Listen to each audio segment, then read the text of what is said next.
Naparito si Jesus para sa lahat. Purihin natin si Jesus, Maria at Jose. Narito naman ang inyong lingkod, Father Bob, isang paring Karmelita.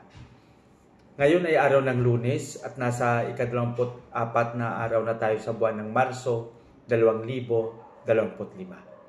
Ang ating pagninilay sa araw na ito ay babahagi sa atin ni San Lucas, Kapitulo 4, versikulo 24 hanggang 30. Sa mga karanasan ni Jesus sa pagdadala ng mabuting balita at pagpapadama ng kagandahang loob ng Ama, palagi niyang sinasabi na ang kanyang presensya ay para sa lahat, lalong-lalo na sa mga naligaw ng landas. Ngunit, ang hangarin ni Jesus na ito ay hindi maunawaan ng iilan, lalong-lalo na ng mga tao na nagpakadalubhasa sa kautusan. Ang iniisip nila na si Jesus ay gustong sumira sa nasanayang mga alituntunin at mga ginagawa ng mga tao.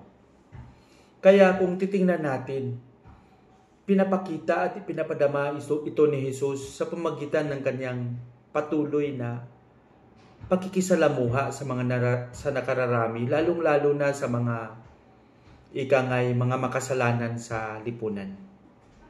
Kaya sabi niya, naparito ako para sa lahat. Alam niyo, napakagandang mensahe ito. Kung kinikilala natin si Jesus na ating tagapagligtas, sana ang umiral sa ating puso't isipan ay ang tapat na paglilingkod at pagmamahal. Hindi yung pagpapakita na mas marami tayong alam, mas marami tayong kaalaman tungkol sa Kanya. Ngunit ang kaalamang ito ay naisabuhay ba natin? Ang kaalaman ba natin kay Jesus ay ginawa ba natin? Ito yung pinakamalaking hamon sa atin na kumikilala kay Jesus, sa atin na kumikilala na tagasunod ni Jesus bilang Kristiyano. Tanungin natin ang ating sarili. Isinasabuhay ba natin ang pagkakilanlan natin kay Jesus?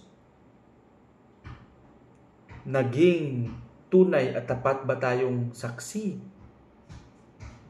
sa kanyang pagmamahal? Si Jesus ay dumating para sa akin, para sa iyo, para sa ating lahat. Sana